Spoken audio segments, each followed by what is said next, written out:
ఈ సీజన్లో పంజాబ్ బాగా ఆడిందా, ఆర్సీబీ బాగా ఆడిందా అంటే చెప్పడం కష్టం. రెండు జట్లు కూడా స్ఫూర్తిదాయకమైన విజయాలతో క్వాలిఫైర్ 1 వరకు దూసుకొచ్చేశాయి. ఆర్సీబీ తమ హోమ్ గ్రౌండ్లో ఆడని మ్యాచుల్లో వరుసగా 7 విజయాలు సాధించి ఈ ఐపీఎల్లో చరిత్ర సృష్టిస్తే, చిన్న చిన్న స్కోర్లను కూడా కాపాడుకుని అన్క్యాప్డ్ ప్లేయర్లతోనే అద్భుతాలు చేసి ఐపీఎల్ క్వాలిఫైర్ 1కి దూసుకొచ్చింది పంజాబ్ కింగ్స్. టెక్నికల్గా మాట్లాడుకుంటే లీగ్ స్టేజ్లో టేబుల్ టాపర్గా ఉన్న పంజాబ్కి ఆర్సీబీతో పోలిస్తే ఇప్పటికీ అడిషనల్ అడ్వాంటేజెస్ కూడా ఉన్నాయి. క్వాలిఫైర్ 1లో ఈరోజు రాత్రికి తలపడే ఈ రెండు జట్ల బలాబలాలు చూస్తే మాత్రం ఆర్సీబీకి అండ దండ కొండంత బలం అన్నీ విరాట్ కోహ్లీనే. ఈ సీజన్లో 8 హాఫ్ సెంచరీలతో ఐపీఎల్ చరిత్రలోనే ఓ సీజన్లో అత్యధిక హాఫ్ సెంచరీలు చేసిన ఆటగాడిగా విరాట్ కోహ్లీ అద్భుతమైన ఫామ్లో ఉన్నాడు.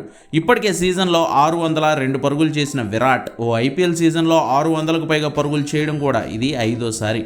సో తన ఫామ్ ఆర్సీబీకి ప్రధాన బలం కాగా, గాయంతో బాధపడుతున్న రజత్ పాటీదార్ స్థానంలో 2 మ్యాచ్ల నుంచి స్టాండింగ్ కెప్టెన్గా ఉన్న జితేష్ శర్మ గత మ్యాచ్లో ఎల్ఎస్జీపై వీర విధ్వంసం సృష్టించాడు.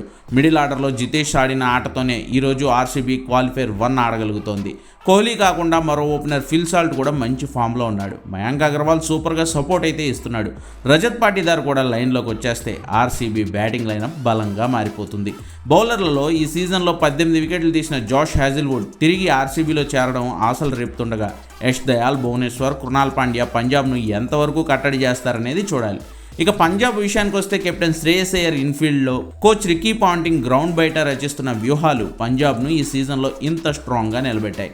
అన్క్యాప్డ్ ప్లేయర్లే పంజాబ్కి పెద్ద బలం. ఓపెనర్లు ప్రభసిమ్రన్ సింగ్, ప్రియాన్స్ ఆర్యా ఈ సీజన్లో దుమ్ము రేపారు. ప్రభసిమ్రన్ సింగ్ 499 పరుగులు చేస్తే ప్రియాన్స్ ఆర్యా 420 పరుగులు చేశాడు. ఇక కెప్టెన్ శ్రేయస్ అయ్యర్ అయితే తన ఫామ్తో అదరహో అనిపిస్తున్నాడు. 514 పరుగులతో పంజాబ్ తరపున హయ్యెస్ట్ స్కోరర్గా ఉన్న శ్రేయస్ ఈరోజు ఆర్సీబీపై చెలరేగితే మాత్రం బెంగళూరుకి అంతే సంగతులు. మిడిల్ ఆర్డర్లో వధీరా, లోయర్ మిడిల్ ఆర్డర్లో శశాంక్ సింగ్ను పంజాబ్ బలంగా నమ్ముతోంది. స్టాయినిస్ కూడా మన మ్యాచ్లో ఫామ్లోకి రావడంతో పంజాబ్ ఇక ఫుల్ హ్యాపీగా ఉంది. బౌలింగ్లో మార్కో యాన్సన్ నేషనల్ డ్యూటీ కోసం సౌత్ ఆఫ్రికాకు వెళ్ళిపోవడం ఒక్కటే పంజాబ్కి పెద్ద ఎదురుదెబ్బ. ఆల్రౌండర్ అయిన తను బ్యాటింగ్లో కూడా ఉపయోగపడేవాడు ఉంటే, తన ప్లేస్లో ఇక అజ్మతుల్లా ఒమర్ జాయిన్ తీసుకునే అవకాశం అయితే ఉంది. గాయంతో 2 మ్యాచ్లు ఆడలేకపోయిన చాహల్ ఈ మ్యాచ్లో తిరిగి వస్తాడు. సీజన్లో 18 వికెట్లు తీసిన హర్షదీప్ సింగ్ పంజాబ్ బౌలింగ్కి అయితే ప్రధాన బలం. చూడాలి ఈరోజు మ్యాచ్లో విరాట్ కోహ్లీ అయ్యారే కోహ్లీ అనిపిస్తాడో, శ్రేయస్ తన విరాట్ రూపాన్ని ప్రదర్శించి ఆర్సీబీ బౌలర్లకు చుక్కలు చూపిస్తాడు.